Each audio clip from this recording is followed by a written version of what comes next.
নমস্কার।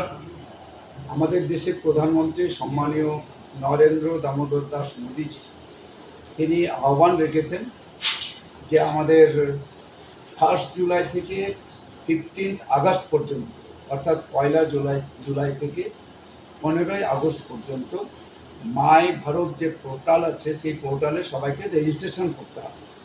আমি সমস্ত যুব সমাজের কাছে আমি আবেদন রাখছি যে আমাদের দেশের প্রধানমন্ত্রী নরেন্দ্র মোদীজি তার যে আহ্বান, এই আহ্বানকে পূর্ণাঙ্গ রূপ দিতে সমস্ত যুব সমাজ আপনারা সবাই নিজ নিজ নাম আমাদের এই মাই ভারত যে পোর্টাল সেই পোর্টালে আপনারা রেজিস্ট্রেশন করবেন, অন্তর্ভুক্ত করবেন এবং সবাইকে অন্তর্ভুক্ত করবার ক্ষেত্রে বা এই মাই ভারত যে পোর্টাল সেই পোর্টালে সবার নাম রেজিস্ট্রেশন করবার ক্ষেত্রে উৎসাহ সবাইকে দিবেন এবং সবাইকে আগ্রহী করবেন, এই আবেদন সবার প্রতি রাখছি।